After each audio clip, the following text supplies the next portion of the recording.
check it twice. I'm gonna have to count on Saint Nick. Maybe he can make it right. I know, but I'll try anything. And miracles have happened, and I think I hear those sleigh bells ring. Oh, I gotta get the Christmas spirit. I can't get anywhere near it. I'm here hoping desperately. I do it up with all the trimmings, Christmas tree and carols singing, anything to bring my baby back to me.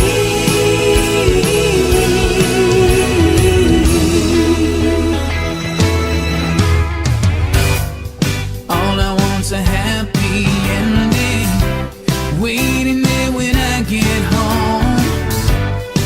I don't wanna wind up spending another winter all alone. I hope it's not too much to ask. I'm sure you must be busy, so I'll try to end this story fast.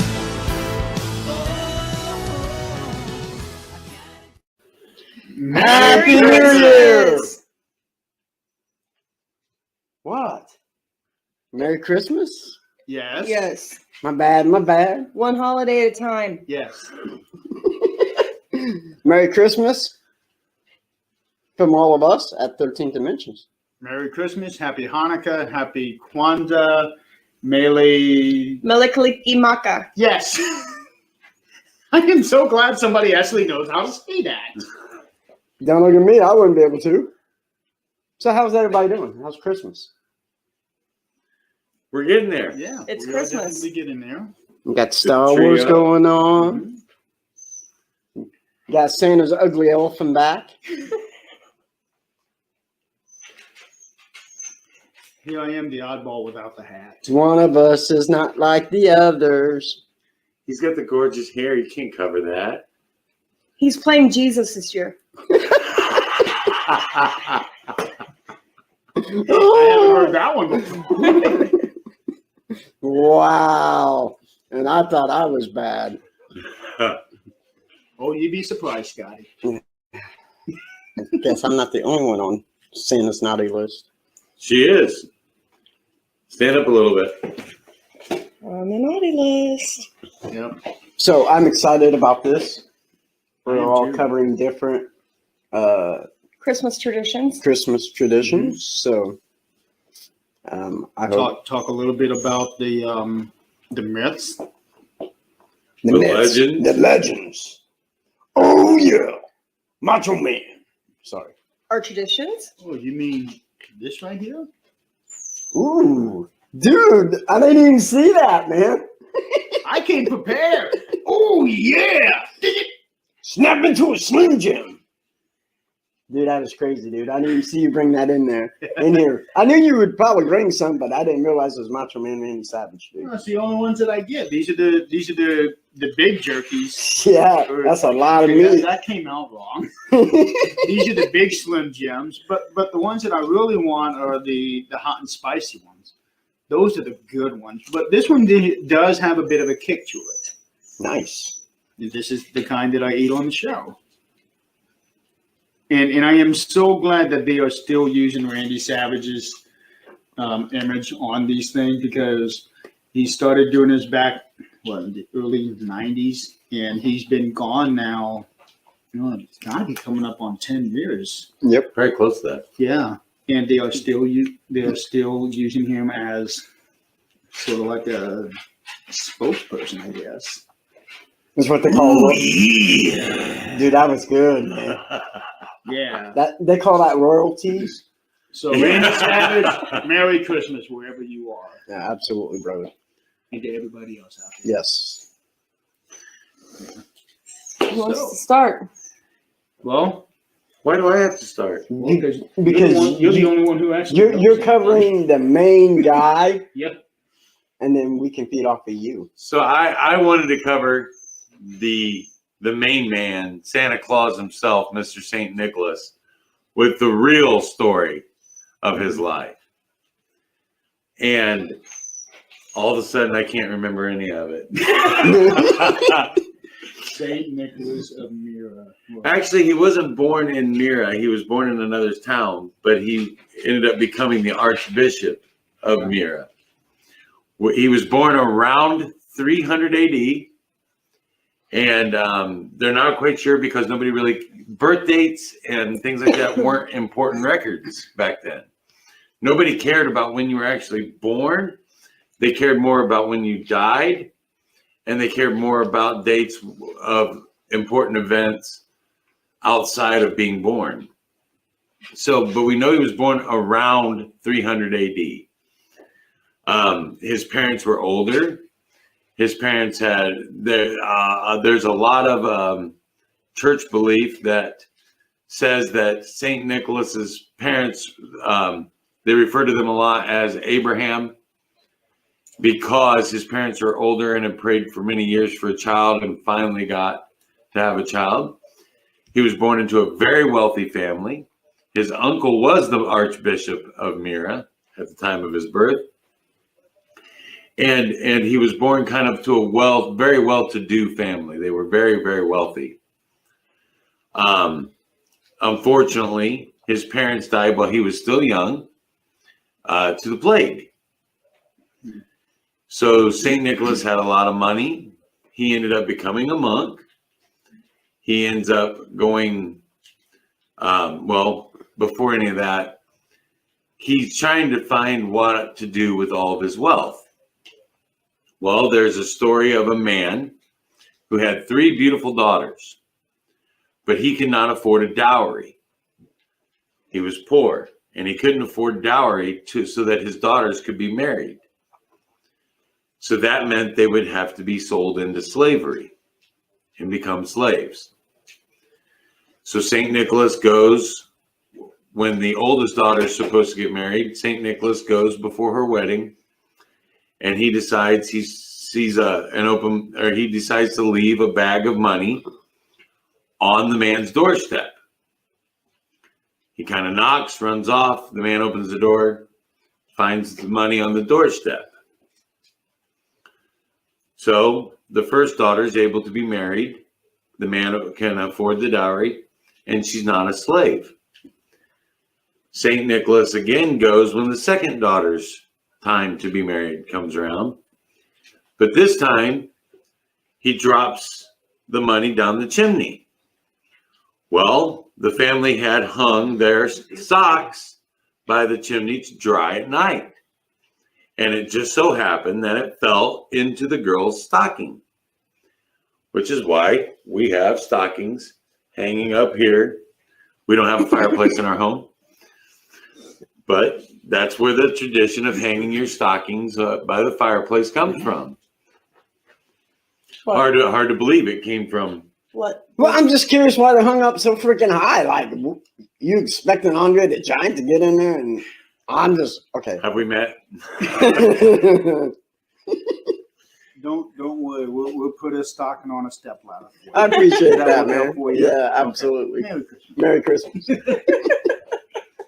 So we have that tradition that dates back 1,700 years, all the way back to 300 AD, because St. Nicholas dropped the money in there.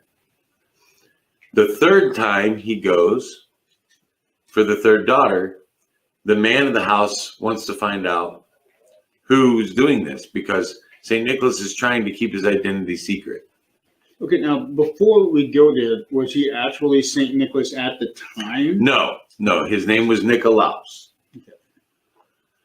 Not really sure if they weren't using surnames at that time, I don't believe. Because the way that I understand it, and I could be wrong on this, is that somebody doesn't actually get the saint until After they die. After they die, yeah. Yes. So that's why I was asking about that. But the third time, the father of the 3 girls wakes up, and St. Nicholas drops the money through an open window. And the man chases after him and finds out that it's Nikolaus that's given him this money. And he's extremely grateful because his daughters don't have to be slaves. His daughters get, but Nikolaus decides that his calling in life needs to be to give all of his wealth to the poor. In fact, when he died, he was an extremely poor man. He had nothing. Even though he was the Archbishop of Myra, he kept no wealth for himself ever. He lived a very aesthetic lifestyle that was simple and pure. We also know that Saint Nicholas became the saint, the patron saint of children. And the reason for that is in the story of the Council of Nicaea. So Constantine, the emperor, decides to get all of the archbishops together in one place so that they can discuss theology and what was going to be in the writings, what was going to be taught, what wasn't going to be taught. Certain people were teaching things that did not fit well with what the rest of the religion actually held true. While there, Nikolaus finds out that there is a child slave labor kind of thing going on with some of the priests, a whole ring where they would kidnap children and force them to work. And if their parents couldn't afford to pay to get them out, then they considered them basically slaves to the church. It was a forced labor situation, and Nikolaus puts a stop to this. And because he stood up for children's rights, he becomes the patron saint, not only of children, but he's also the patron saint of sailors. but Saint Nicholas becomes the patron saint of children. The story just kept getting expanded upon throughout the years. How this one man gave away everything he could give to help the poor, the defenseless, and things. And in my opinion, Saint Nicholas is still alive today in all of us. Mm-hmm. So I believe in Santa Claus. I believe in Santa Claus. No, absolutely. He better bring me something good too. Scott, you have to be good for Santa to bring you something good. In fact, a lot of the legends we will discuss today, you have to be good. I know your deeds. I don't know what you're talking about. Of course you don't. I'm innocent.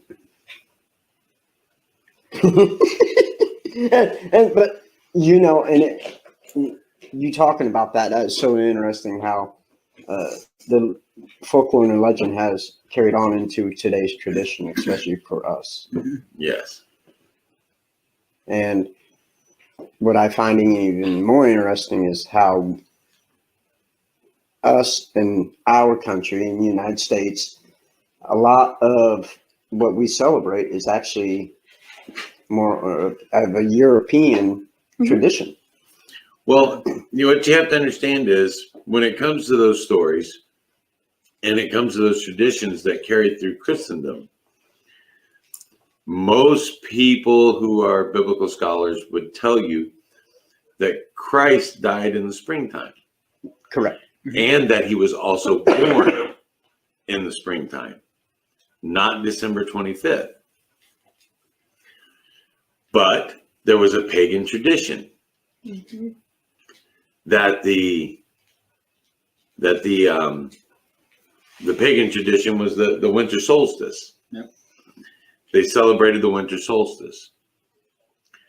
Well, if there's one thing that the Romans were beyond great at, it was assimilation. Right.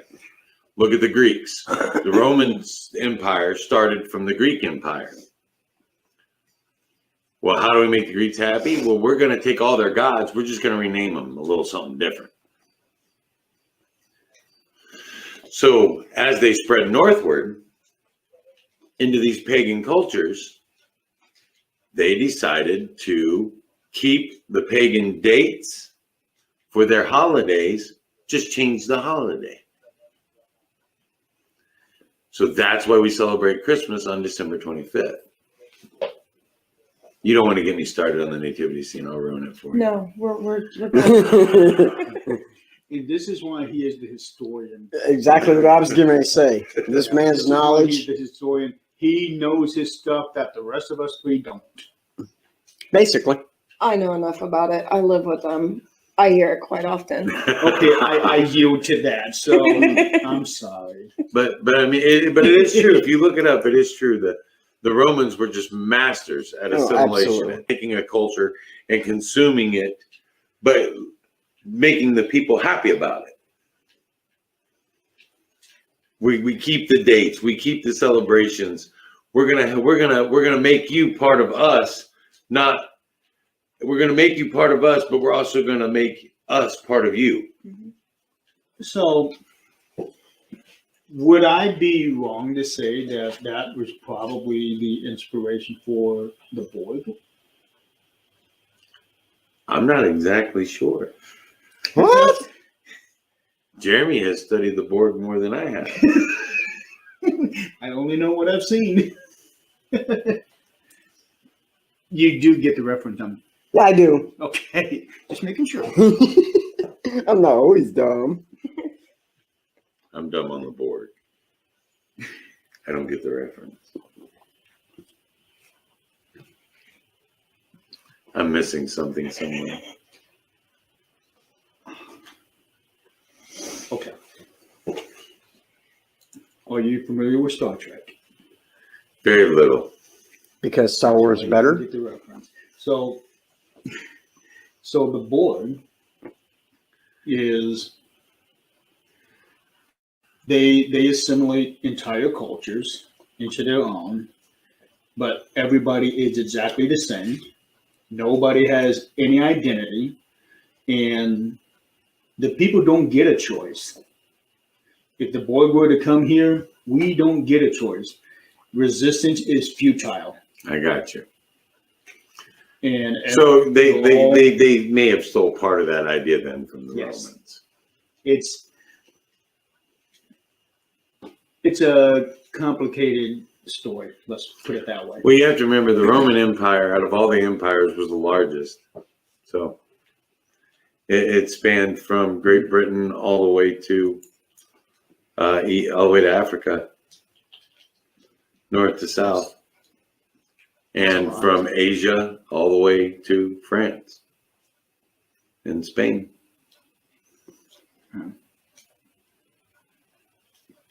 That is a lot. Yeah, largest empire ever. Okay, who's next? Are you done talking about St. Nicholas? Well, I do want to say that a lot of the other traditions, the hats with the fur, boots with the fur, the big red suit. A lot of that is from Christendom spreading northward. As Christendom came northward, so did St. Nicholas and the stories of his generosity. And he becomes Sinterklaasen. Sinterklaasen becomes Santa Claus. Eventually, he ends up there at the North Pole with his little reindeer. The reindeer tradition, there are no reindeer in modern day Turkey. Just going to throw that out there. I just remember the name of the city where St. Nicholas was born. Oh, do tell. Patera. Okay. He was born in Patera. But Sinterklaasen ties in very, very closely to someone who Crystal wanted to talk about from Switzerland. So I'll let Crystal talk about Sinterklaasen and his buddy. Sinterklaasen's buddy comes from Switzerland. So here, modern times, you're bad, you get coal, or no gifts in Scotty's case. So in Switzerland, By my Santa Claus has a counterpart named Schmaltzy. Spootsy. Schmaltzy. I'm not Swiss. Anyways, his little sidekick, kind of like Scott, leprechaun. Yeah, I why have am I to. wearing the elf hat? I am the world's tallest elf. Buddy! Ugh. Are you gonna break down into song for us? No. Okay. So his little sidekick, if you're bad, will make you go out, take tree branches, put them together into a broom, and then he will beat you with them. That's it. See? Short, sweet, to the point. So if you're bad in Switzerland, you get a butt whipping for Christmas. Yeah. You get a tree broom. My Beating. kids better be glad that they don't live in Switzerland, because I would do that just for fun. Yes. No, you are so terrible. I would put on the whole costume and go in there and whip their butts right out of bed in the morning. Ooh, dang. Wow. Oh, I'm And, not and you look like you take such glee from this. Too. Yeah. Well, I mean, I am the dad who told his own children there was no Santa Claus because they were so ungrateful one year for their Christmas presents. Oh no. All three of them? No, The two youngest. The two youngest. The other ones were older and had already figured it out. But my son was about 10. And he spent the rest of Christmas mad at me, not because Santa Claus wasn't real, but because I had lied to him for 10 years. no. Well, that makes sense. Okay, that's kind of different because I think I would be more mad that Santa wasn't real. No, they didn't care. He was mad. He we didn't care lied. about that. He was mad that we lied. Wow. He's like, I've been being good for 10 years, For nothing. trying to get Christmas presents for nothing. Thanks. In retrospect, I should have kept lying. Yeah. Would have saved you a lot of headache, wouldn't it? That's right. It would have saved me a lot of headache. He works. And you do the shopping. And the wrapping. Yeah, that's And that, the- yeah, yep, that yep. that's the Hey, headache. I helped shop and wrap this year. Thank you. Yeah. This year, out of the I, last 20. I will agree with you there. Yeah. I've worked 12-hour shifts for how many years, Jeremy? Enough. Yeah. So And all of it on nights. I will go off of your subject, what you just covered, with the Bell's nickel, because it, in a sense, is in the same area of Switzerland. It's actually from Germany in the Rhine, which covers Germany, Switzerland, France. And Bell's nickel. Austria. Say what? Austria. Well, Google didn't say that, but okay. Anyways, so this, Half of us use Google, the other half actually use real research. well, you know, hey, Well, I used Google. I couldn't rely on Wikipedia. It was just I just 7 know it years all ago off the that top I of my did head. it. It just comes to me. Yeah. So this dude is considered like an evil part of Santa, or I want to say a companion maybe of Santa, kind of like an elf. And this guy would come into houses couple days before Christmas and knock on their door. And he would enter the door, and he would have in one hand a switch.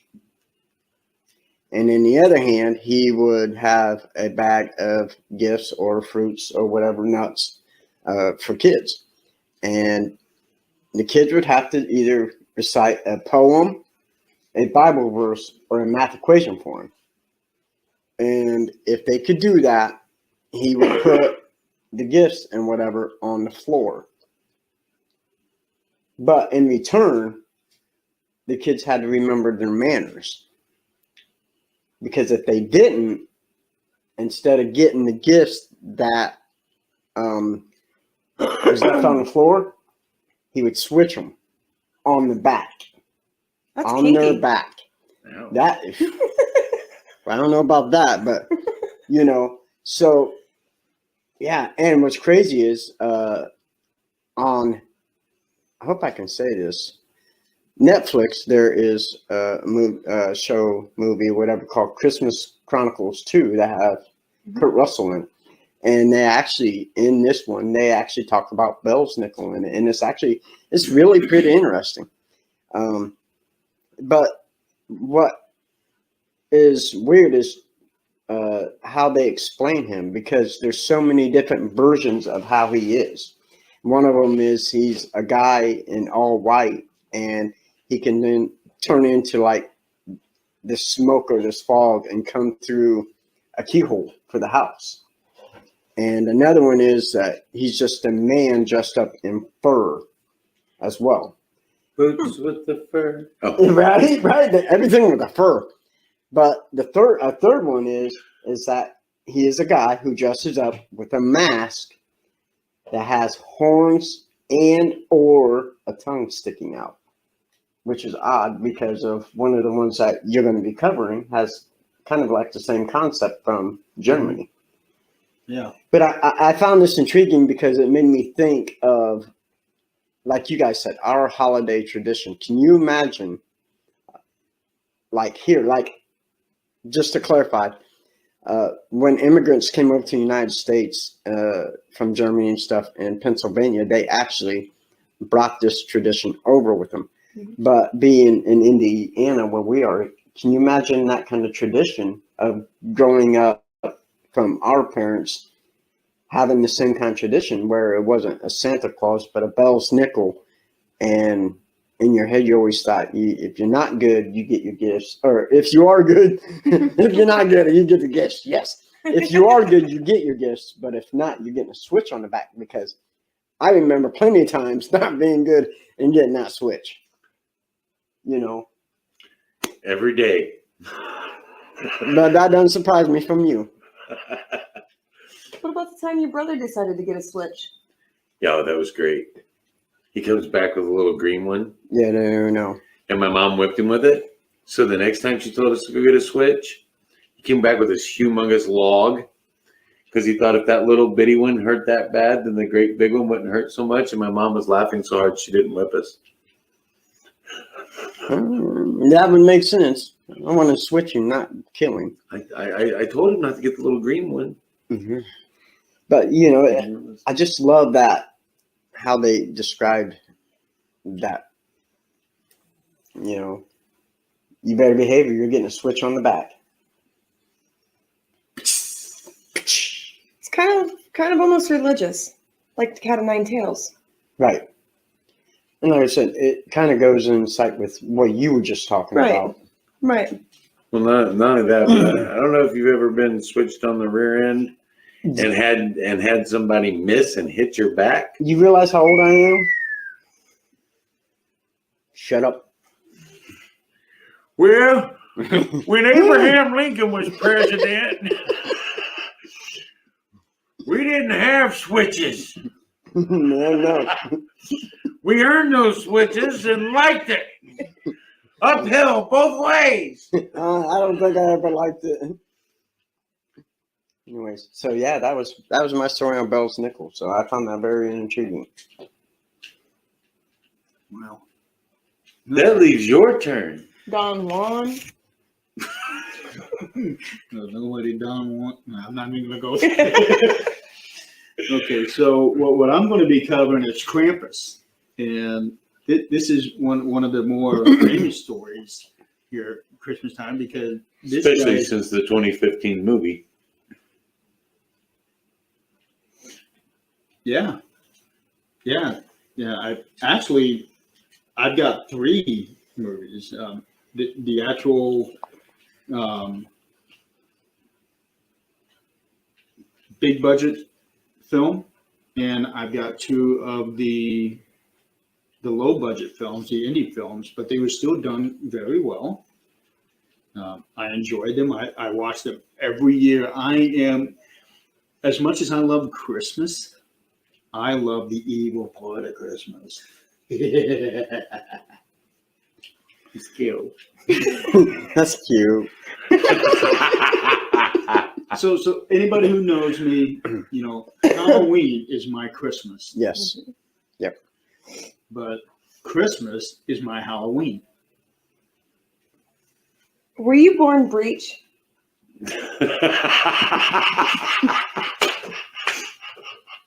I don't know. Wow, that escalated quick.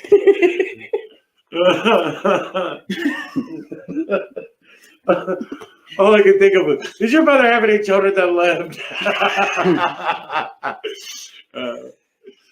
Oh my goodness. Sometimes I wonder if I might have been that 13th child. I got you. So no, I have not really had a chance to do any kind of research because I have been so busy with not only our team but the podcast and Pun TV. So I'm basically just going to kind of like read it off, just wing this one. So basically, Krampus came from the Alpine folklores for Christmas time, and he scares children who have misbehaved. Right. And it ties in with the not only Saint Nicholas, but also what became Santa Claus, and another one called, I'm pretty sure I'm going to say this wrong, the D Mars. For those who do not know that, it is a figure that is very similar to Saint Nicholas and Santa Claus, who has roots in Slavic paganism mythology. But that's not who I'm going to be talking about here. Krampus, basically, he goes after bad children. Scotty. What? 2 against 1. Yeah. And I'm pretty sure Tim would side with us on that one. Probably. Yeah, I see. Probably. Yeah, he's doing it. Yep. So, and basically eats the kids. Yum. I Yeah. love kids for dinner. This one's a little plump. Yeah. So basically, Krampus has a little bag with him where he's got all kinds of spices and everything. No, not really. Oh. Paprika. A little chili on this one. Yeah. Sprinkle a little bit of cinnamon here. Y'all making me hungry. Yeah. You got some garlic I want to sprinkle on his head. He's gonna eat Scotty.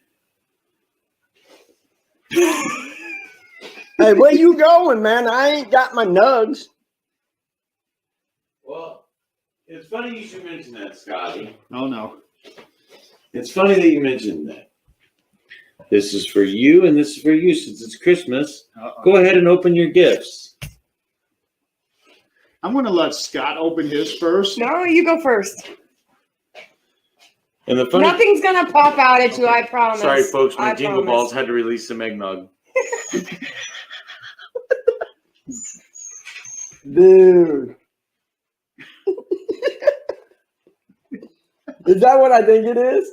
It is. Dude, that is Do not awesome. eat them. So, if you can't see, they gave us Winnie's Chicken nuggets. chicken nuggets ornaments Yes. for our trees, dude. That is awesome. This is going on my tree tonight. That is great. You rock, dude. I made those, yes. And I could tell because they're well done. If Tim would have done No, it, don't eat them, Jeremy. There's 13 substances in there that will kill you. So Okay, I'm dying tonight because that actually tasted good. well, it's Wow. paint and modeling. that is awesome. We have the best family in the world, This is man. awesome. Where did you get this? I made it. You made this? I made that. She hand painted each one of those nuggets, rolled them into little balls. Wow. We got the best family in Cut the the world. vinyl. Those are little shot glasses. Yeah. Dude, I That is can't wait. awesome. That's what I was doing last night while I was running back and forth on our after party. That is awesome. You know, Wendy's, you need to hire this woman to do your stuff. And you just need to sponsor us. Or that, too. That would One work or out two, really yeah. That well. way we can take our world tour. Yes, Yes. please. Yeah, there you go. So we can go to all these places and Go Yeah. all of Get these beat places and with spread switches. the And Wendy's go. awareness to those that do not have a Wendy's. And go live from And all go those live. places. Dude, that would be an Yes. amazing thing. So Wendy's, take note. Yes, because you do have the best chicken nuggets in the world. I'm just saying. Yes. Thank you. Yes, That- thank you so much. That is awesome, dude. It is awesome. Wow. I know I'm creative, but I'm not anywhere near the creativity of this. it's another tick in my resume. There you go. You really do need to start up a business. I'm about as creative as a rock. Me I too. believe that. And probably all you get for Halloween is rocks, isn't it? See, she has the creativity, and I'm the history guy. Hey, that makes perfect sense. I am just a funny idiot, dude. And I am, well, let's not go there.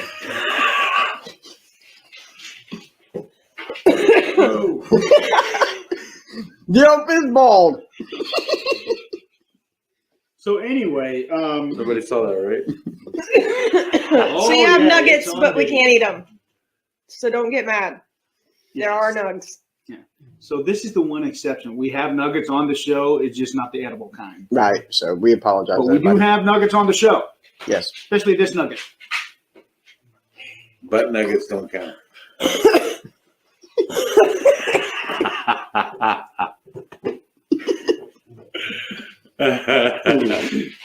So Do you see what she has to deal with? Exactly. again, I'm sorry. Exactly. Me too. And I think other people are starting to realize that too. So basically, I'm just going to read this off here because I don't have anything in my head like this guy here does. This guy's got so much knowledge in his head that it's actually kind of pushed all the. The hair out. yeah, that's what happened. It pushed all my hair out. So I So I am can going take this to off. read this off of my phone. I accept my ball. Because, like I said, I haven't really had any time to do any kind of research that I've been wanting to do. Blah, blah, blah, blah. I can't even talk. That I've been wanting to do the last couple of weeks, but everything has just been so hectic. You know, with the holidays coming up. Yep. With work things going on at work, and of course you got your family obligations. Then all the fun stuff that we do that we don't get paid for. So the I got history. paid once. Huh? I got paid once. Jesus. Man, for what that's worth. So the history of the Krampus figure has been theorized as stretching back to pre-Christian Alpine traditions. And one person who actually published an article back in 1958, Maurice Bruce, wrote, "There seems to be little doubt to his true identity, for in no other form than the full story of the horned god of the witches so well preserved. The birch, apart from its phallic significance, may have a connection to the initiation rites of certain witch covens, rites which entailed bonding and scourging as a form of mock death. The chains could have been introduced in a Christian attempt to bind the devil, but again, it could be a regiment of pagan initiation rites." So again, if you're bad, you're going to get AIDS. Well, yeah, but there's also traditions where they held festivals. And they still, That yes, is very they still true. do. And, Yep. and over there in Europe, Krampus is very popular. Yep. They have parades. Yes. And that is actually on like my bucket list of my top 10. I actually want to be able to go over and see this parade. I would love to too. Well, one of the things that I was reading on I thought was really funny is that these men, grown men, by the way, the adult men, would get dressed up in animal skins It excludes them. and Okay. mask. Yeah. Mhm. and run around the town creating mischief and havoc, wreaking havoc on everyone. That's Halloween. And that was one of the traditions that I wrote or that I read about, was that these guys would get dressed up and go out and just have a good time. It was like Halloween for adults. Pretty much, yeah, exactly. So here's another thing here that I do that I blah, blah, blah. For whatever reason I cannot talk today. Maybe if you go to bed at night No.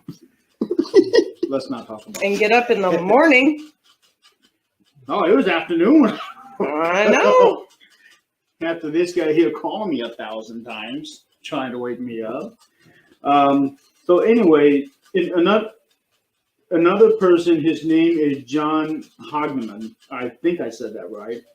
He wrote an article in 1975 about a town in Styria, Austria, which is I think the second largest town in Austria.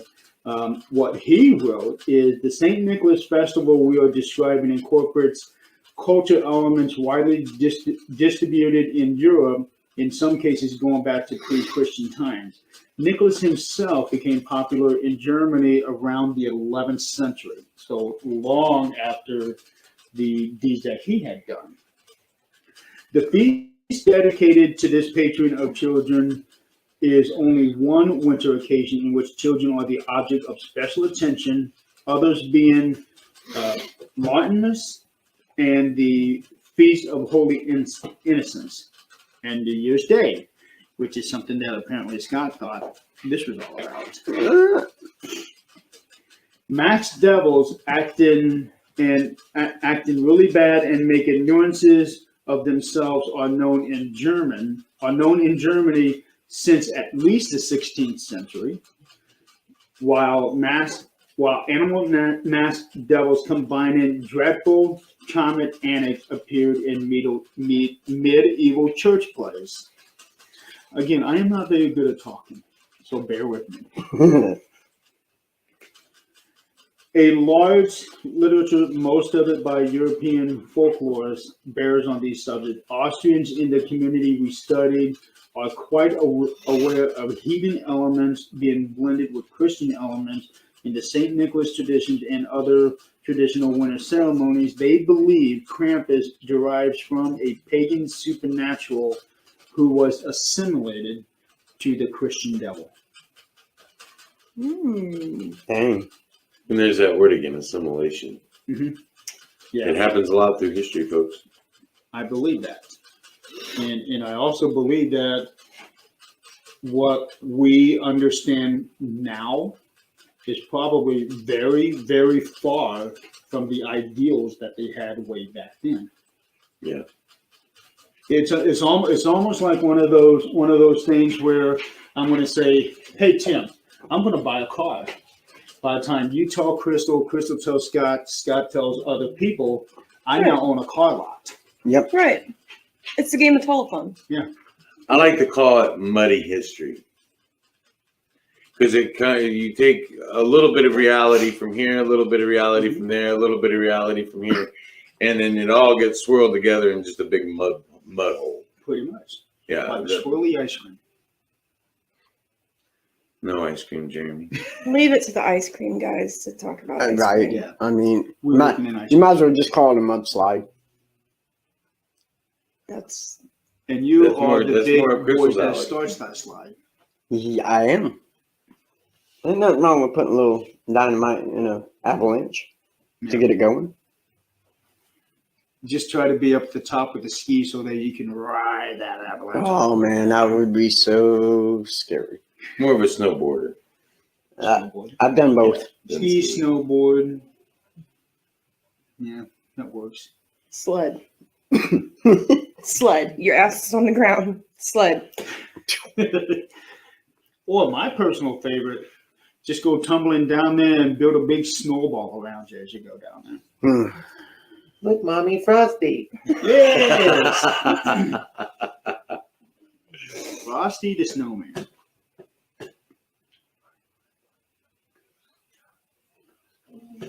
Okay, I heard that.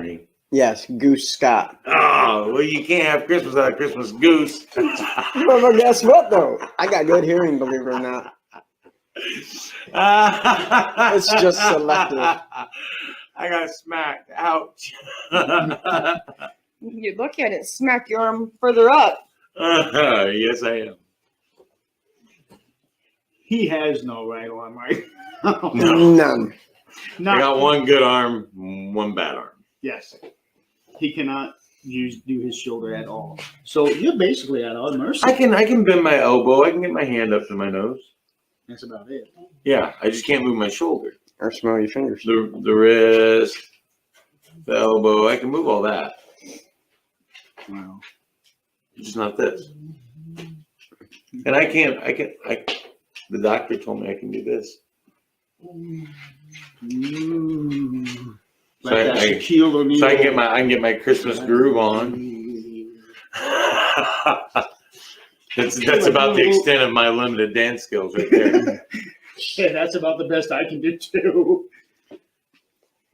Don't look at me. I'm not saying how I dance. Oh, Scotty can dance. I've witnessed it. And the various outfits that he wears while he's dancing.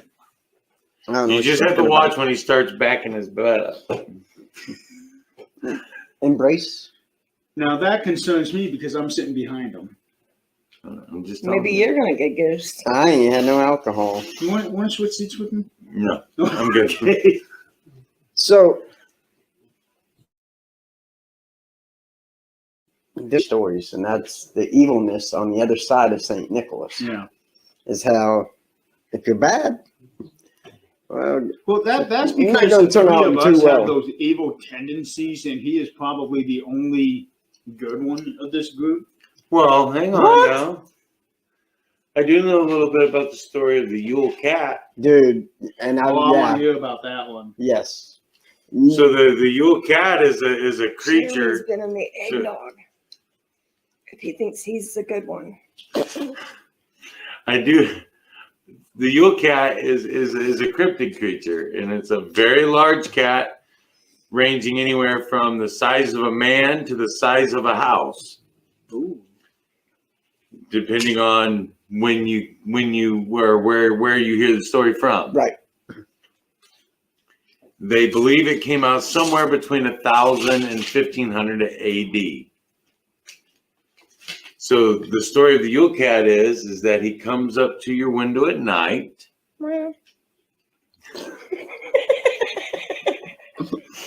He comes up to your window at night and he looks in. And if you have been hardworking and doing all your work and doing all your chores, then you would have received new clothes for Christmas. So he peers in through your windows at night to see if you got new clothes. And if you were rewarded with new clothes, you are safe from the Yule cat. If not, he would use his razor sharp claws and teeth if you had been lazy and not done work and not done what you needed to do. Then he would slice you up and eat you. And they said that he was so big that small children he would just swallow whole. Okay, I see another theme here. Yes. The eating of children. So piecing it all together, this is what I'm coming up with. Somebody beats them and tenderizes the meat, and then the other people come along and eat it. Basically. Didn't I see that in an episode of The Simpsons once? Probably. Now we know why American children are so ungrateful. Oh no, I'm going to get a lump of coal in my stocking. Oh, Blah. just a lump of coal? Like, really? Yeah. I can handle And that. European kids are like, dude, if I'm not good, I'm tomorrow's That's dinner. because those European kids were grateful to get a lump of coal. That meant warmth in your house in the Right, 1800s.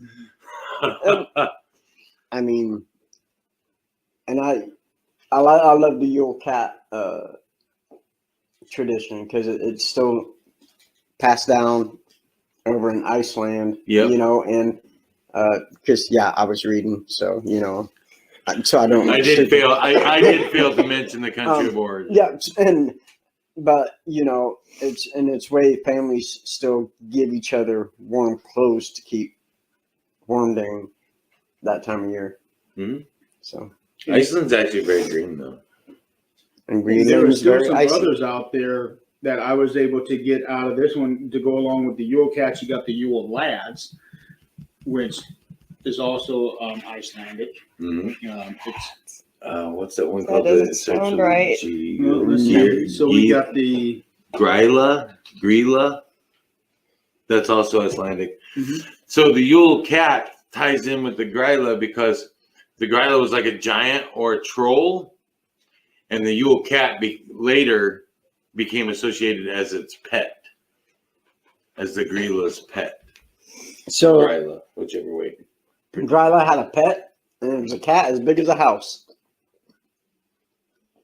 Man. Yeah, Tweety Bird's like, I think I saw that putty tat, and he's a big putty tat. Right?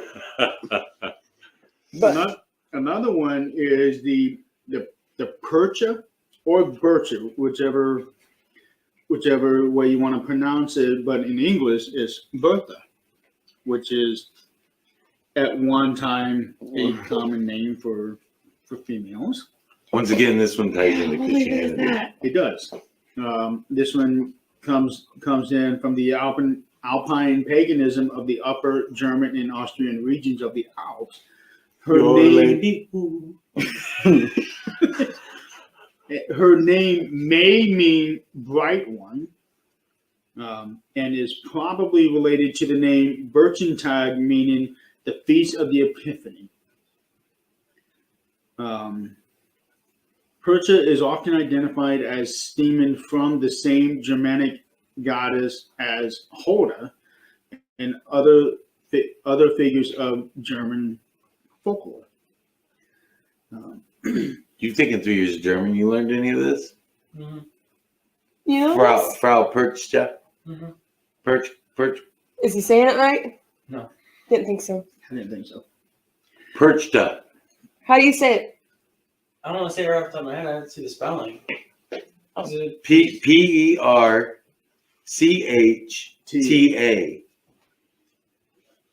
Hold on. we have come to- on, Mason, get on in here. We have a 3-year German student. So right here. Percha? Something like that. That's what we said. Perchta. Yeah, but you don't have the R sound. Percha. Perchta. Yeah, get the R sound, Dad. Yeah, dad, loser, honestly. There's one of He those ain't getting ungrateful crap for kids. Christmas. He's getting That's some. getting beat. He's getting some coal. He's getting the coal. He's also getting the Yule Cat. Oh, he's gonna get beat for Christmas, buddy. We got a switch for you. The only problem is she's got to hold him down. That's why I got these guys. Good luck with that one. Uh. So anyway, Perchta is Hoda's southern cousin or the equivalent of, as they both share the role of guardians of the beast and appear during the 12 days of Christmas when they oversee spinning. That's what it says. Well, I also know that when Christendom came, they tried to take the pagan god and make her evil. Mhm. So a lot of the belief of her being an evil witch comes from before pre-Christian. She was a goddess. Post-Christian, she's known as an evil witch with a hag-like expression, carrying a cane, normally a very sharp knife that she would disembowel people with and take their organs and replace them with straw. And that she has an iron, long, pointed beak nose made out of iron. That was all put in post-Christianity. So as Christianity spread, that was one of the gods they tried not to assimilate, but to discredit.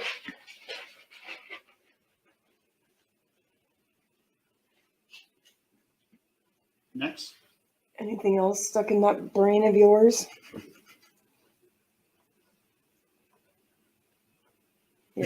Like I said, And when you look at traditions, I mean, look how different everything from our tradition to Europeans. I mean, how more, in a sense, scarier, more Dark. graphic, darker, Mhm. to where we're not so much. Yeah. We just got Santa Claus. Now I do think we should take the show in a slightly different direction. Scott, Uh-huh.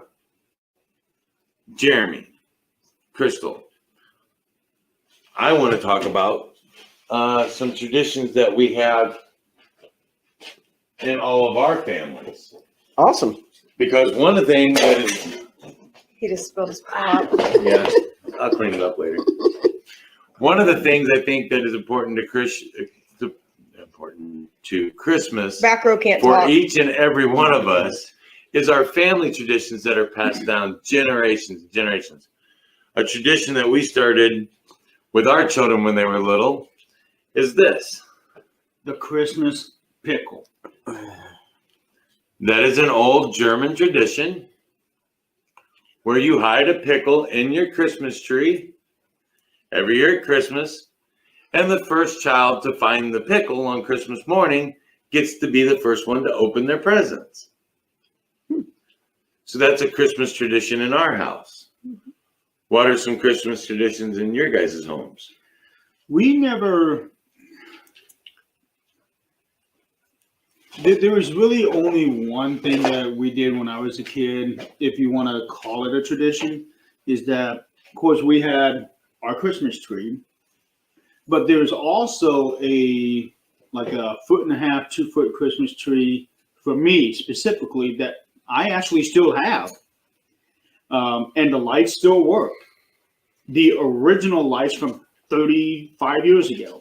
Holy moly. Yeah, to my surprise. That's awesome, dude. It That is. is really awesome. And what mom and dad always did is that they would put the biggest gift, not necessarily in size, but the most important gift Right.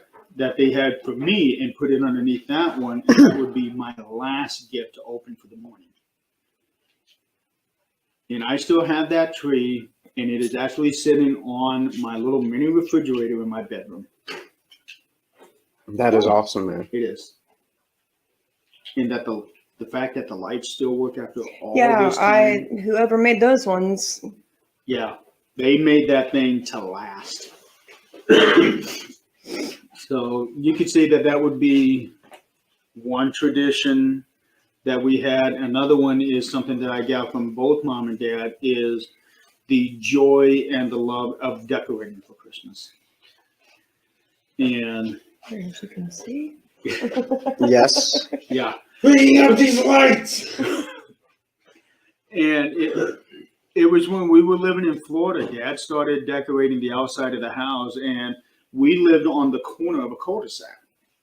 So we had the two sides, and he would literally, from the day after Thanksgiving until Christmas Eve, be outside decorating the entire house.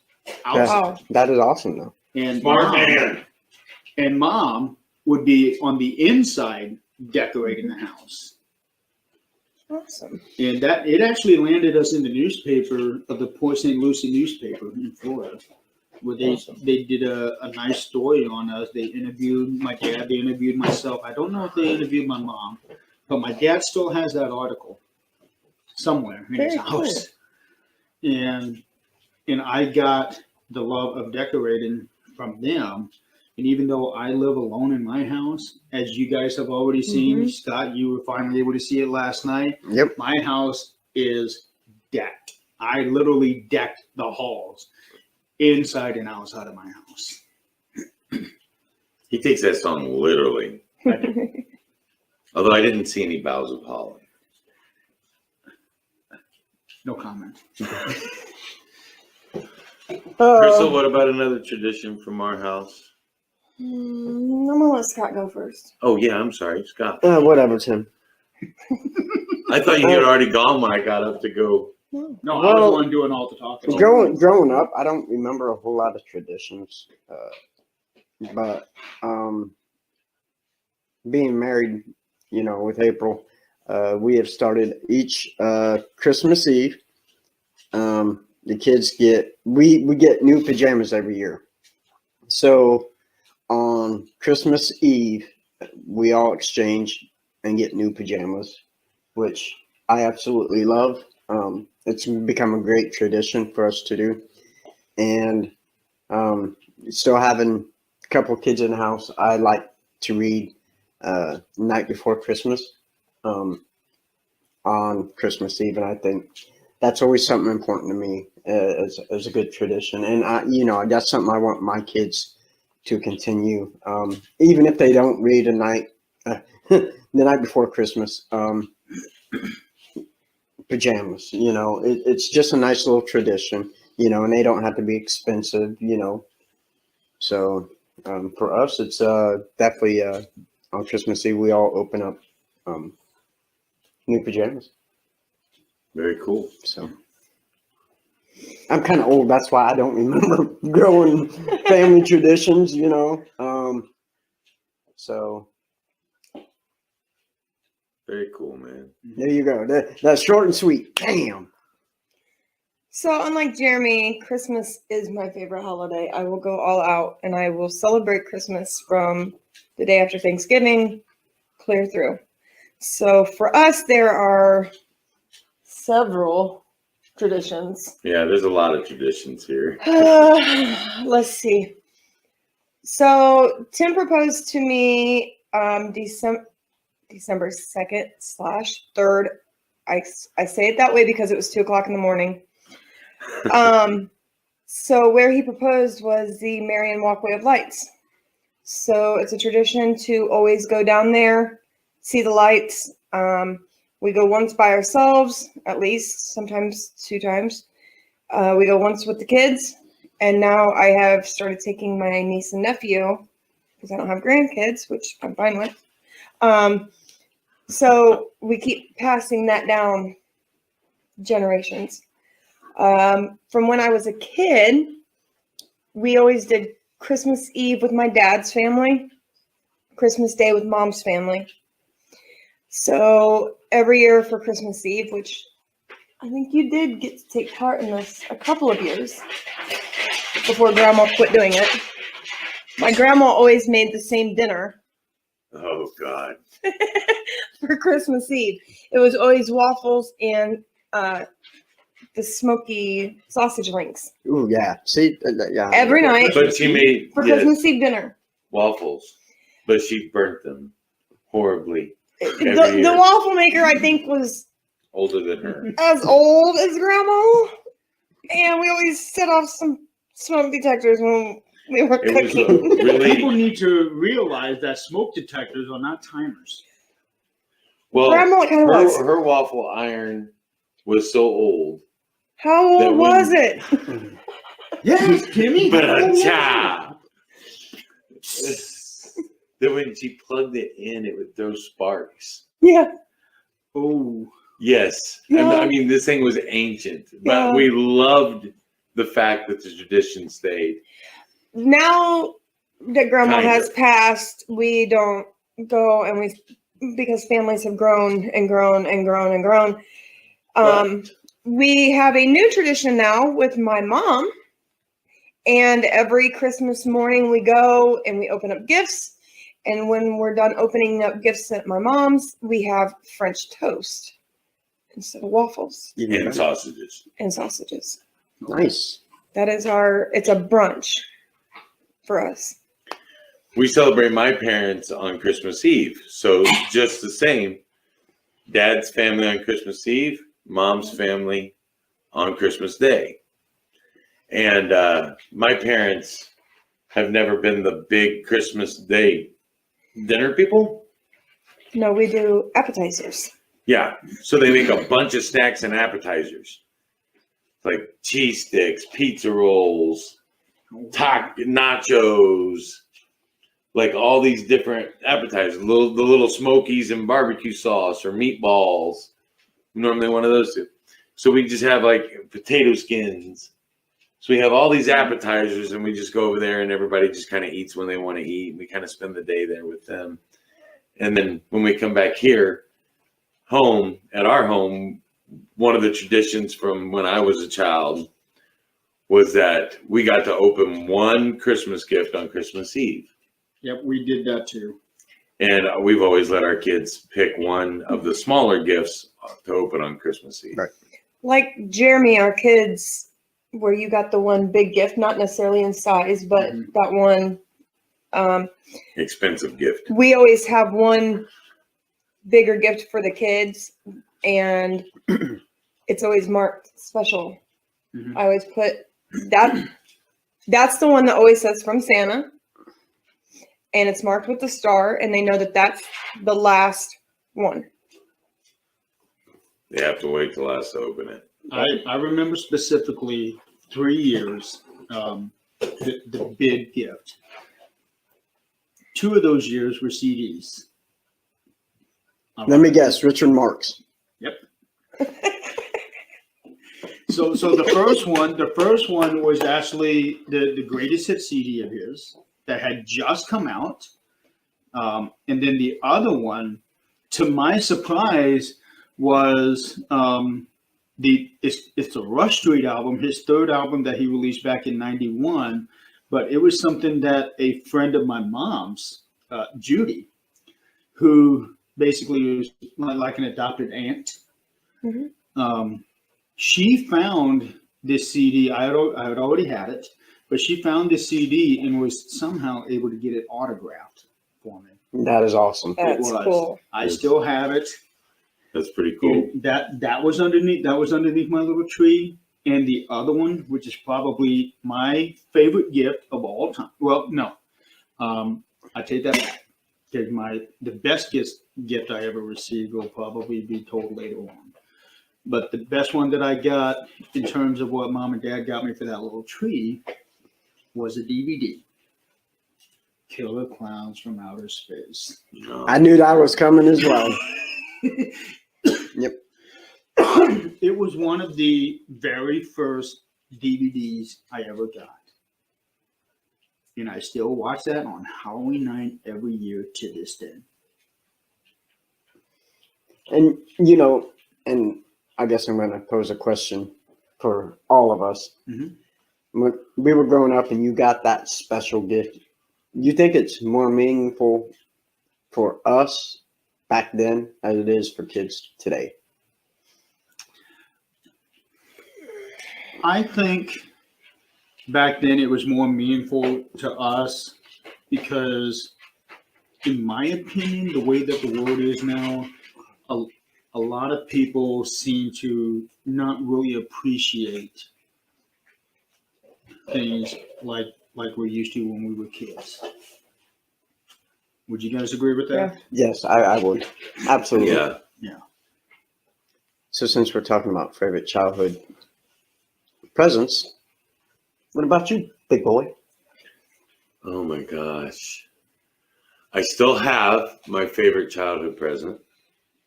It's not hair, is it? No. Okay.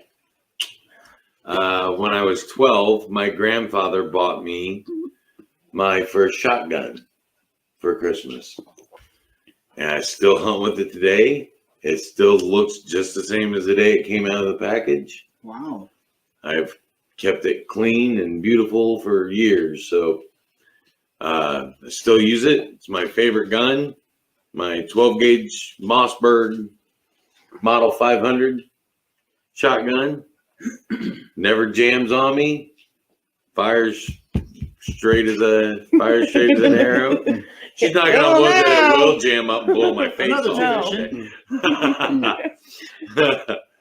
But no, it will always be my favorite gift. It was from my grandpa. I've had it for oh my goodness, 31 years now. Wow. So You're old.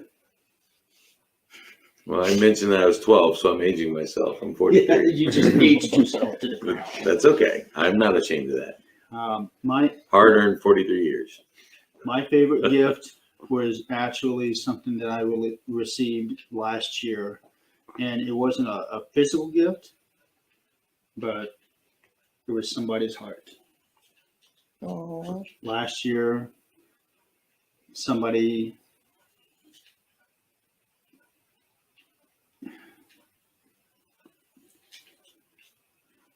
Don't do it, Jeremy. Don't you make me cry. I'll beat you. I will beat you. I will find Smootsy and I will have him beat you. Bell's nickel too, with the switch on the back. Will Krampus. We're coming. We're both coming at you now. Don't make us cry. So, but long story short, last year it was a girl that I had been talking with for many months. Neither one of us realized, although we had a suspicion, but neither one of us realized that we were crushing on each other big time. And we finally admitted it to each other a little over a week prior to, and then on Christmas Eve, we made it official. And it only lasted 6 weeks, but I gotta tell you, it was the most beautiful 6 weeks I've ever had in my life. And I still miss that to this day. Very cool, brother. Absolutely. And I would say that would be my favorite and best gift I have ever received. Glad I went first. Now they have to try to top that. See, Right. I wanted to say mine Thanks. because I didn't want to be the one to finish it. And on that note, everybody's gonna go and cry and yeah. You're up. No, you're up. Nope, you. I don't know. So you go. Okay, so I've had a lot of great gifts. I mean, I'm seeing Gabriel Iglesias. Yep, Duffy. yep. Getting one of my favorite bands in the world, both for my Valentine. Got tickets to go see them. My most memorable, I would have to say, was I think I was in like 6th or 7th grade, and me and my brother Chad come downstairs, and Dad had gotten us new bikes for Christmas. And I used to race BMX, and I was so excited with this bike, and my brother Chad was excited about his new Mongoose, and so we actually talked my dad into letting us go outside and ride our bikes, and it had snowed, and the one words come out of my dad's mouth was, "Don't wreck your new bikes."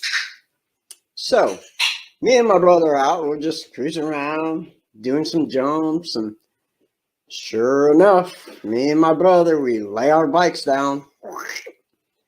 Yeah, that was a good time. Thankfully Dad never found out about it, but yeah, that was probably one of the biggest surprise, was coming down and finding new bikes that me and my brother so badly wanted. It was really amazing to get those, and that's one Christmas memory I'll always have. the best part was Scott's had the little fringes coming off the handlebars. Well, and I had the little ringing bell too. Yeah, Ding, ting, ding, ting, ding, ting, yes. ting. That's right. Did it have a basket on the front? No, I wish, Oh. because then I Was could it have a wrote in two-wheel? that. Then you could have put your stuffed ET doll on the front. No, I would be the ET in the front. My Yeah. my brother could have just rode me around. Yeah. So no, Then you don't have to pedal. no, that's good because I Yeah. can't reach them.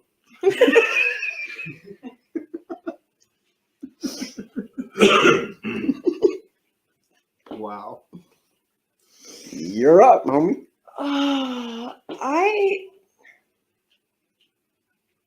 I don't really have a favorite gift per se. I get lots of different things. I'm a spoiled little princess. Not at all. No, You do realize you can see. Yes. for me, it's not. It really isn't the gifts. It's I have a very tight knit family, even to my aunts, my uncles, my great aunts, my great uncles, my Cousins. cousins upon cousins upon cousins upon cousins. That's a lot of cousins. Yeah, Catholic family. Catholic family. And that explains a lot. Explain just Yeah. And for me, my favorite gift would be getting to spend time with all of them.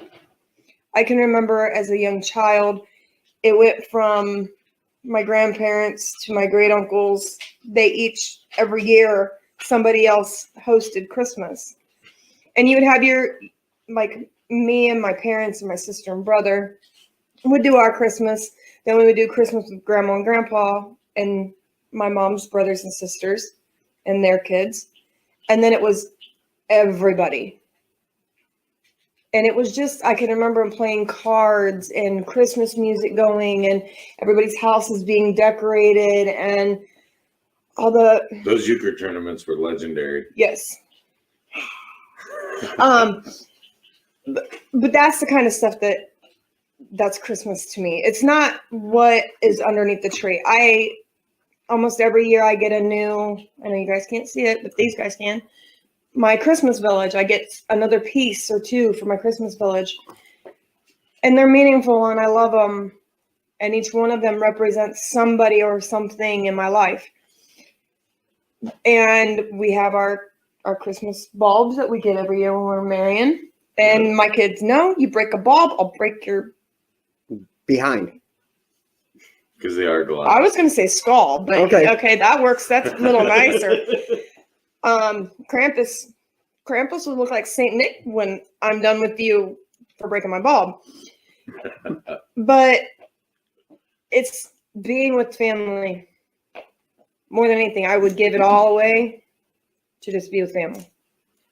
You know, that's one thing that I never really got to have in my adult life, because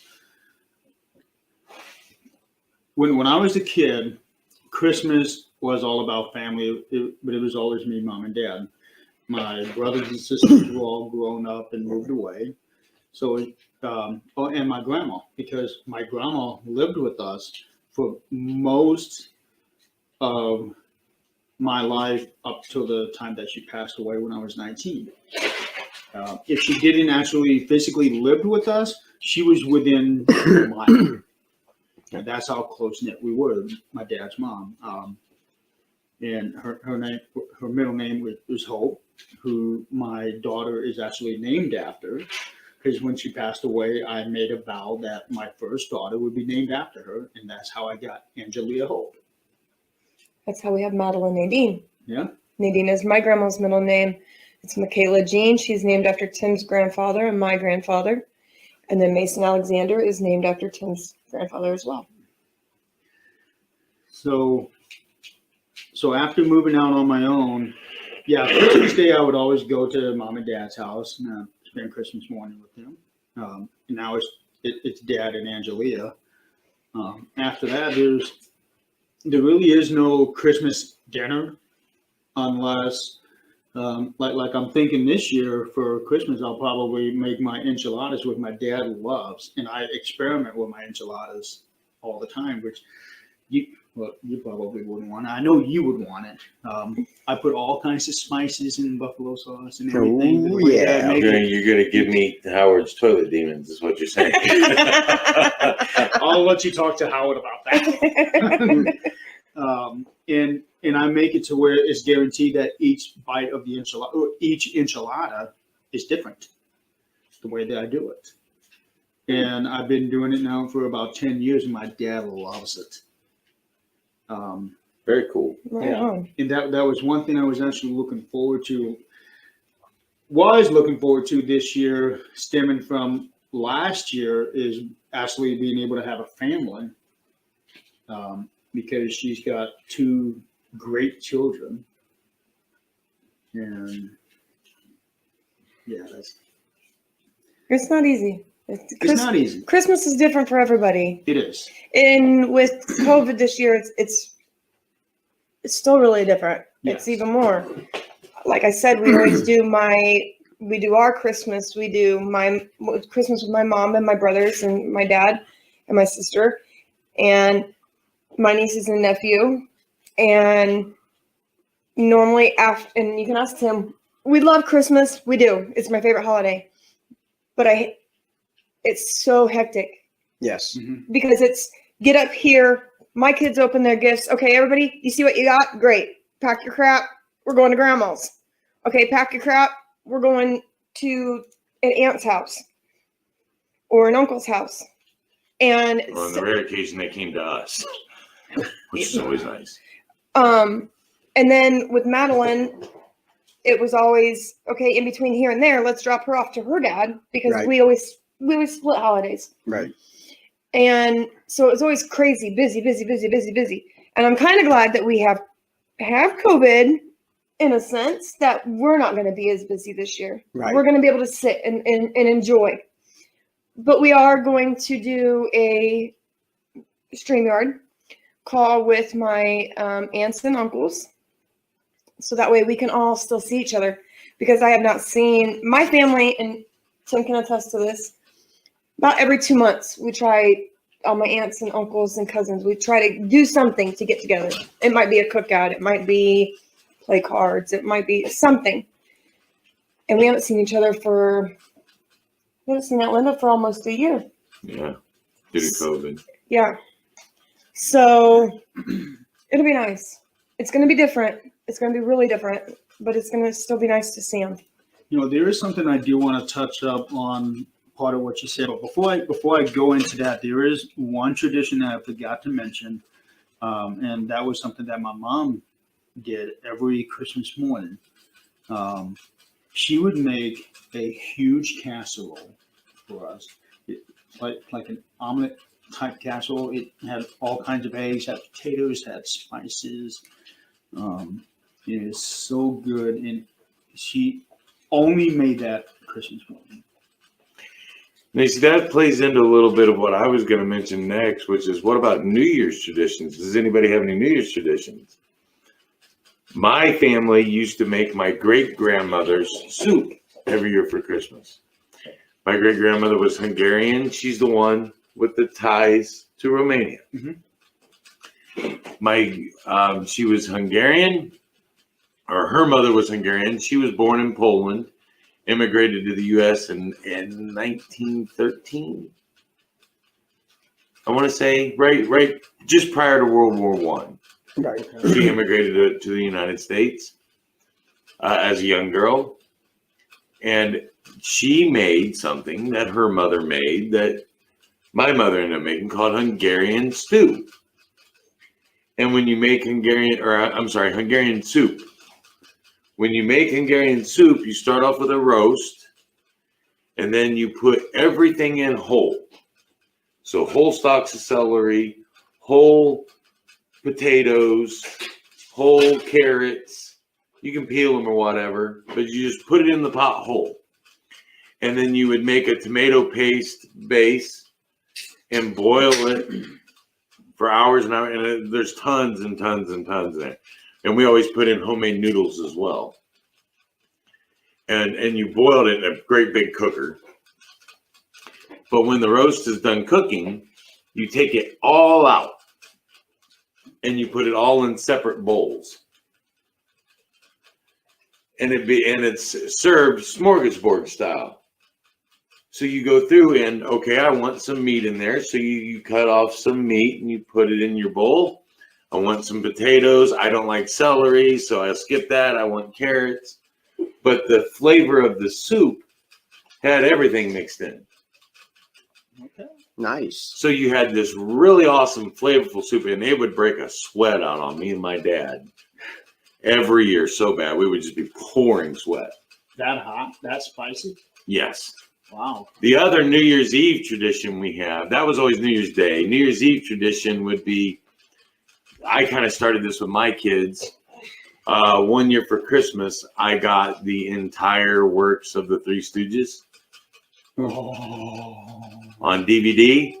So we started having Three Stooge marathon on Christmas Eve. Wow. So after the ball drops, we would stay up as late as we could watching the Three Stooges. That's pretty cool, It man. is. Yeah. Everybody loves the Stooges. I'm a huge fan. There's actually one guy, I seen him on TV. He's got Three Stooges tattooed all over his body, including his face. Yeah, I know. Yeah. I love them, but not enough to tattoo them all over my body. That's what this guy did. He had every stooge tattooed. His entire body was covered. Wow. But I do love, This is my other Christmas tradition. oh yeah. Baking. Chex Mix. Puppy Chow. No bake cookies.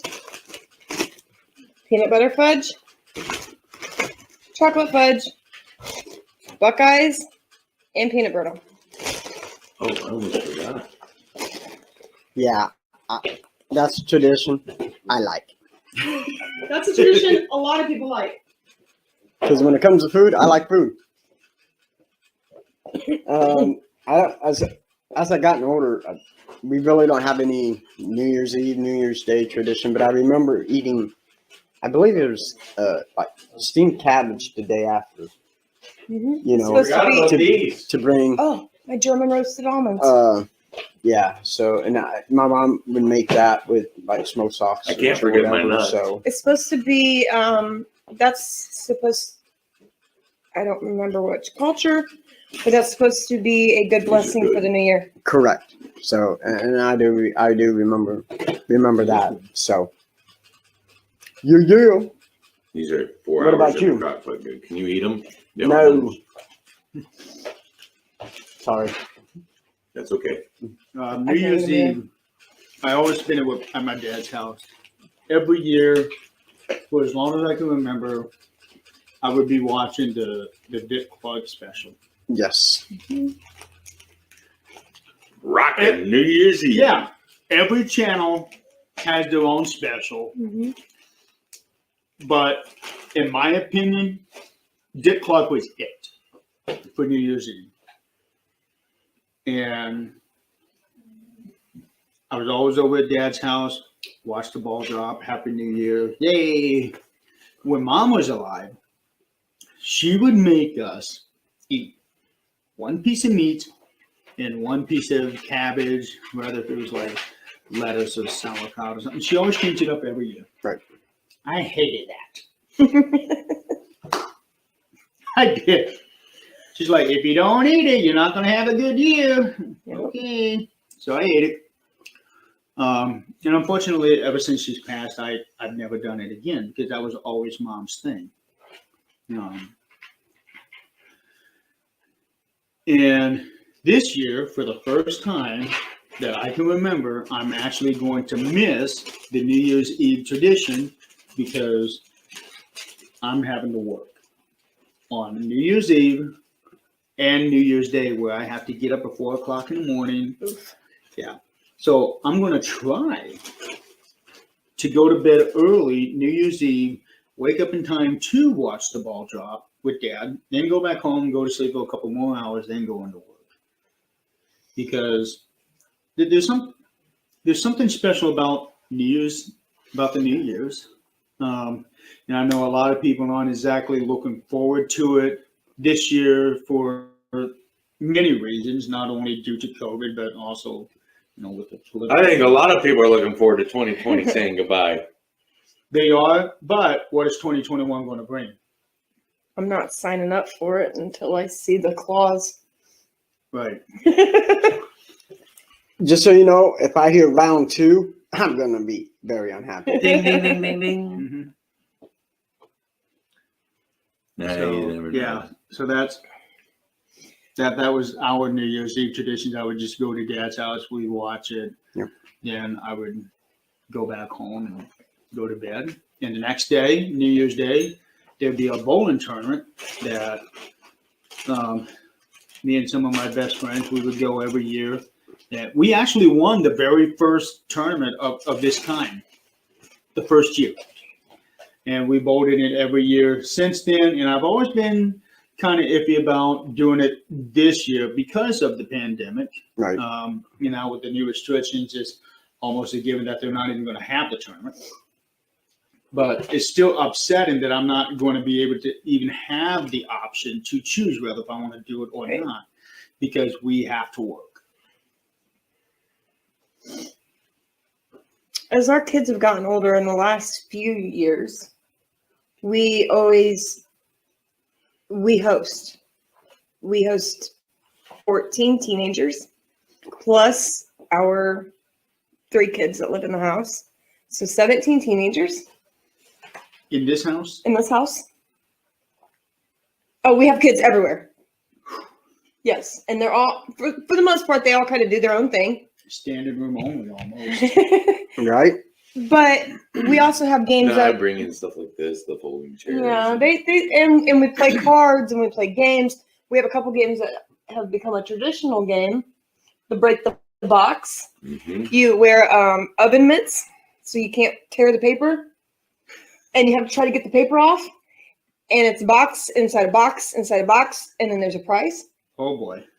And I like that. and the way you I've do seen it though, like if we were playing this, so Scott's opening the box, Jeremy's rolling a dice. When Jeremy rolls a 6, Scott has to stop. Then it goes to you. Then Tim's rolling the dice. When But he gets a 6, it goes on. before you can Okay. even start on the box, you have to put the mitts on. Yeah, and And I'm already rolling. and we make them wear a A Santa hat. Claus hat. So they have to put their mitts on, throw the Santa Claus hat on, hurry up, try to get the box while you're rolling, That's pretty and cool. then it's next. That sounds fun. Well, it was. Uh-oh. We're teenage. We have teenagers. The kids being teenagers and smarter than us figured out You just punch it. you just punch the box and you just rip right through it, and then then you get into the next box and just punch it. Yeah. They didn't take time to try to unwrap it. So we came up with a You solution to kids that. know how to ruin everything, don't you? Yep. We So just duct we tape. came up with a solution to that. Duct tape. Well, duct tape worked. That made the game last a little longer. The other solution is we do the same thing, except we take a big candy bar Okay. and then you start wrapping saran wrap around it. That's our other game. That's Yeah. our second game. And then you throw in The saran little wrap ball. toys and little candies as you're wrapping this big, huge saran ball up. Oh boy. And you have to try to unwrap the saran ball, and then whatever falls out on your turn. And all the time you're unwrapping, the next person's rolling die. And whatever falls out, that's yours. And And then as soon as they hit a 6, you got to pass it. I like pretty it. cool. Yeah. Yeah, it was a lot of fun. It Who is. came up with that idea? You did? Of I course. found it. I found it on the internet, and You I just sound kind of jealous. earned No, it my own. this does not surprise me. I dropped my nut. No comment. Yeah. But that's our thing. We always and because they are teenagers, they are not adults. We go and get them the sparkling grape juice. Tim and I have champagne. They get sparkling grape juice. Everybody gets their wine glass. I did make them a fake champagne once using lemonade and Mhm. Sprite. Yep. And at midnight, we all come in You here realize lemon is and do the ball drop. Right. There's so much stuff that goes on. You've got people in here playing cards. You have people in here talking. We turn up the music, whatever channel is playing music, we turn it up, and everybody sings and we dance. And We But- just have a But good this is time. where you get one of those Alexas, and every person gets a turn as to what song they want to play. It sounds like an awful You lot don't know of some of the noise. teenagers that come here. It is- Jeremy. it I is don't a want lot to of hear noise, what kind of stuff but- they want to play. this is True. why we do it. True. I know those kids are safe. Right. Yeah. And when they come, they also know they don't leave. And I know that they're not drinking, but there's other people out on the roads that are drinking. Mhm. Yep. They have to stay here. I will call their parents. I will tell their parents, look, when they come through my door, they don't leave. That's just the way it is. That's why there have been many times when I've been asked to go to like a New Year's Eve party. I'm like, I mean, yeah, sure, the party itself would be fun, but I'm not going to take that chance to get from Right. there to come home. Right. Because there are a lot of idiots out there that drink and drive. Yep. Do you want to hear an embarrassing story about yours truly on New Year's Eve? Well, I've heard a few already, so I'd like to hear this one. I lived in Orlando, and I was a DJ at a radio station. And this guy calls me and offers me to come to this party, and it's in this really rich neighborhood. I mean, Britney Spears, Justin Timberlake, Nick Anderson from the Orlando Magic, all their homes are right there in that neighborhood. And somebody who was kind of lonely on New Year's Eve anyway decided he'd go to this party. And to make a long story short, I ended up passed out in my underwear 3 blocks away from my home in somebody's backyard. Yeah. And people, calling the cops. And I'm like, no need to call the cops. I'm out of here. Take off running through the backyard. That does not surprise me one day. This is when I was a very young man. Very young. long time ago. 22, 23. So we've talked about traditions. We've talked about gifts. Yep.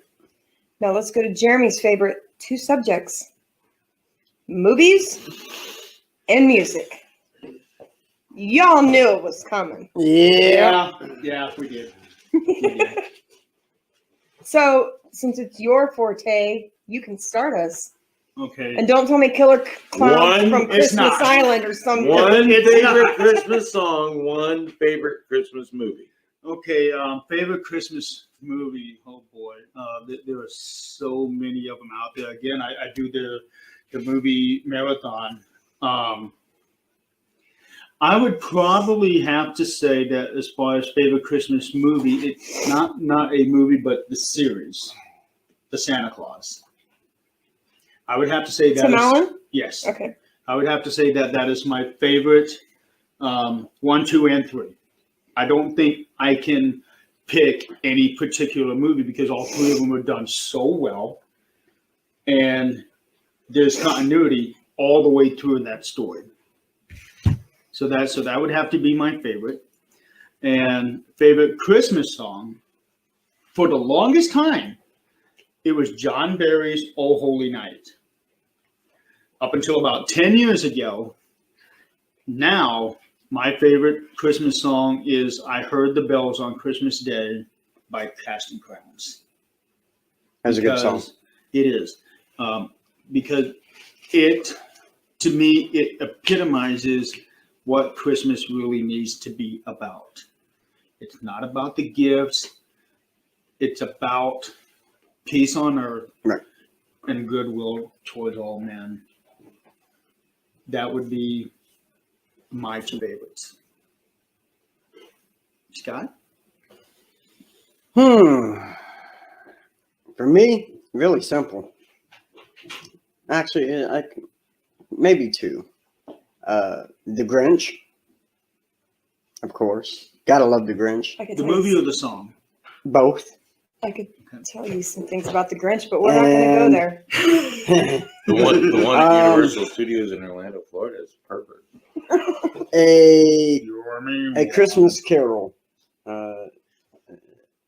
is definitely I like those 2 are my favorite. You know, I know we said one, but Which version? Because there are so many good ones out there. Disney. I like Disney's Christmas Carol. Yeah. Mickey's Christmas Carol. Yes. Yep. I think that was my first introduction to the story. But I think on that one, it would have to be the Jim Carrey version because I think that is the absolute closest to the book as it possibly can. Right. Yeah. But Mickey's Christmas Carol, that's classic. It is. It's a very It's good classic. classic. It really is. You go. I want to go last. You go. I want to go last. All right. My favorite movie is Elf. That doesn't surprise me. I love Elf. I will watch it in the middle of July. Favorite Christmas song? I know Tim said one. I have 2. One is from my childhood, and the other one is more recent. Obviously, Baby It's Cold Outside from Elf. And I like the way that is sung. And then my other one is Silent Night. I have a tree that's up there in my village that when you twist it, my mom made it, and when you twist it, it plays Silent Night. Right Nice. there in the middle. Yep. With the big star on top. Nice. I like that. It used to have a globe on top of it, and snow would come down, but that thing's older than I am, so The one on up there, not this one. not Yeah. that one. Yeah. Okay. Die Hard. My favorite Don't movie tell one. me it's the one that you sent me the other night. No. I don't know which one you're talking about. Movies. Holy crap, it's Christmas. Yeah, The we'll PG version. put it that Yeah. way. I made it PG. Yeah. Favorite Christmas movie? I'm having trouble narrowing it down to one, really. It really is hard because there are so many Christmas movies out there, Yeah. and so many of them are so well done. Well, there's three that I love. Pardon me. I got Like I really have Say a it. hard time Stuck picking right between there. Say it. if it's the piece of Santa nut is Claus stuck in or my Home throat. Home Alone's okay. I've I got my love Home own. Alone because you get to beat up on the bad guys. Christmas Vacation is the one I watch every year. Okay. That's classic. I love Die Hard, which some people don't consider to be a Christmas movie. It is a Christmas movie. Don't care what It Bruce is. Willis says. But those two are probably my. And I love A Christmas Story. You'll change your eye out. I was just watching that the other day.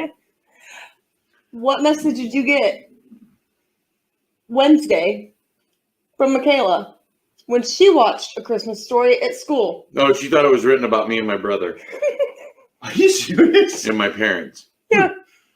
My dad's insane love of turkey. Yeah, I mean, yeah. But did you guys ever get to where you had to go and try to eat a Christmas duck? No, And they cut the head off right there in front of you? no. My mom would have never No. had eaten a duck. No. Mm-mm. You know what surprises me though? With us being the ages that we are, nobody mentioned the original Frosty Snowman, Well, Rudolph. it's a TV show, though. I know Charlie Brown. You know, Have you We were guys gonna watched get to them? that next. Have you guys watched them? We watched all of them Not this yet. year. I watched them, and I bought the DVDs because they're not wanting to show them on TV anymore. right? So I seen them for Black And that Friday is sad. sale. For all you network companies out there, you should be ashamed of yourself because Absolutely. you are now Yeah. depriving our kids of these classics that we grew up on. Yep. Put And- the shows on your channel. Yep. And my favorite Christmas song will always be The Little Drummer Boy. Ooh. That's a good one. Okay, again, Scott's gonna be, of course, Little Drummer Boy. I never really liked that song because it's so boring, so drawl, you know. Well, So for slow. me, it epitomizes the message Christ preached while he was Yes. here. Yes. And that's why. But That's the whole reason he came. the version that got me into that song, Please don't say David Bowie. no, Richard Marx. was Richard Marx's version. He made that song exciting and fresh. Hey, Scott. Hey, At least he's not saying Wham. I think I'd take Wham over Richard Marx. Why don't we hear Gonna metal? wake me up Why don't before we you hear go? metal? I'm not talking like, I'm talking like in this moment. Hailstorm. I actually have Now It's Christmas metal version, and it starts out. I think it's Skid Row. It starts out doing their version of Jingle Bells, but it starts out with one. Sebastian Bach! It starts out. out. It starts out doing the traditional, the actual bell. Ding, ding, ding, ding, ding, ding, ding, ding. All that. It does. I mean, it leads you into that false song, and then it just. See, you just haven't found it yet. Yeah, I haven't come across it We're yet. I definitely actually gonna had find that CD Yeah. because when Okay, I come Google. across it, it was years ago, and I thought, okay, this is interesting. So I It's got something you don't see. You see pop singers, you see country singers, you see jazz singers, you see all these other, but you don't really see metal. No. And the best part about that is Twisted Sister's last CD was a Christmas album. There's a reason why it was the last CD. True Well, that. they intended it to be their last CD when they put it out. They put it out with the intention of that being the end of their recording career. Last song on the album was "We're Not Going Caroling." No, we're not going caroling. That was probably a good thing too. Yeah, but it's such an interesting twist when you take your Christmas music and all the overproduction that a lot of these people do, which sounds really good, Mm-hmm. but they put that pun intended twist to their Christmas songs. I forget which one it is, but they have oh damn, it's a female guitarist. It's on one of those. I want to say it's either "Please Come Home for Christmas" or "I'll Be Home for Christmas," and she doesn't sing on it, but she has a killer solo on it. I cannot think of her name, but she is very popular. I think even still today. I got to look it up. Scott, I don't know why I'm picturing Brian Johnson from AC/DC. Silent night. Ooh. That would just Holy night. That would Ooh. that would just so kill it. And Angus going by in his schoolboy outfit. Yeah. Not anybody can do that and play the guitar at the same time. No, It's still no. beyond my capacity for understanding. Yeah, no. Lita Ford. Lead vocals on it. "I'll Be Home for Christmas," Twisted Sister, and Lita Ford. Yeah, Lita Ford was a great singer. Yeah. Crazy. Oh. Anything else?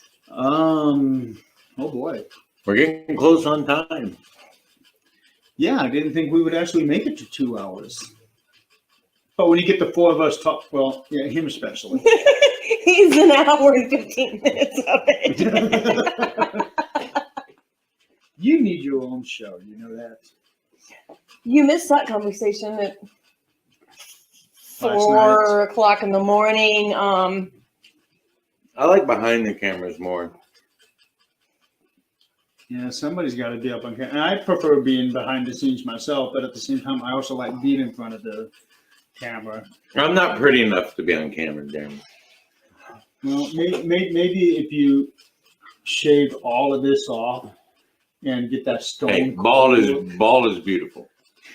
look. That's what I'm saying. If you shave all of that off, including this right here, get that stone cold look. She won't let Get me. rid of the beard, grow the goatee. She won't You let got me. stone cold Tim Kohler. She won't let me. I'm just here for people to make fun of. We love you. That I know. And that's the whole point. You can Yeah. make fun of me and And feel if, good. we, Yeah. if we didn't make fun of you, we would absolutely hate you. You know that. I do Exactly. every day. Exactly. And I appreciate that. If I don't make fun of you, you know I don't like you. Exactly. We have the Leprechaun and Don Juan, Jesus. Let's And not Scott, do And Scott and I technically go Tim. so far back. that. Yeah. I mean, even more than the two of us do. So, I mean, this is our 20th Christmas together. Scott and I have been friends for at least 25 years. Yep. And we've been friends for 12 years. 12 and years. I think you and I 10 years. Yep. So, it's like family when we get together. So, It is. It is. so this is just another family Christmas. And I'm the little younger brother. We're That's just good a looking. weird family. You're just a little brother. Not the younger brother. You're the little brother. Okay, I know. I'm the oldest. God, you ain't got to rub it in. We actually have video somewhere of him bouncing on my knee. Like a little kid. Dude, we should have done Didn't that. I take that video? No, I did when You we were did? at Crown Point Yeah, she did, but we were at Crown Point. Wow. before the spirit box.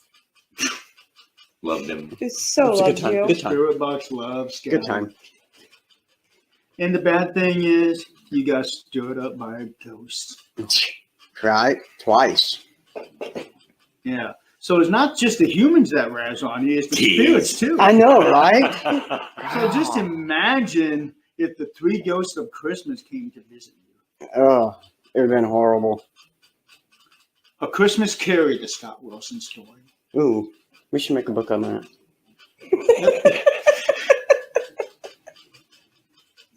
What? A good story. I'm sure we could make up a The story. Scott Wilson Christmas Carol. The real Ebenezer question Scott. is, when the ghost of Christmas past comes to visit you, do you really want that out there?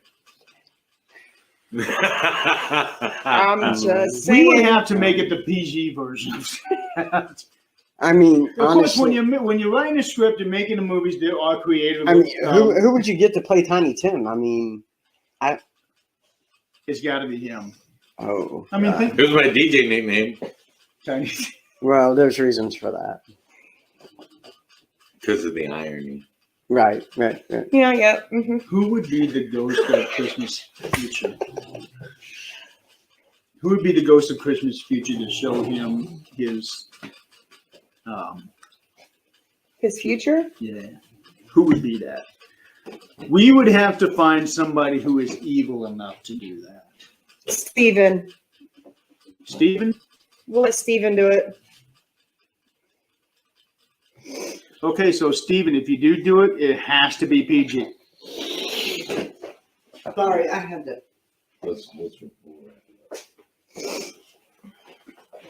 Sorry, I had to fix my hair. Okay. Sorry, my little Goldilocks. I appreciate all your good looks and your hair. So anything else? I appreciate both your all's hair because I ain't got none. Anything else, guys? Well, when I cut all my hair off, I'll donate it to you. I don't think it works that way. I really don't want a wig. I might go for the surgery.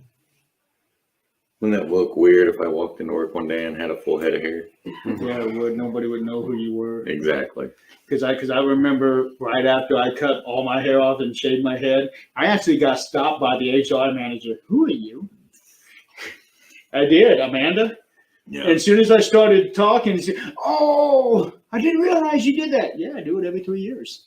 All right, All right, guys. Wow, we're what do you getting up on think? time. Yeah, we should wrap it up. Yeah, we should. I Like a say present. no matter what your Christmas looks like this year, guys, be merry.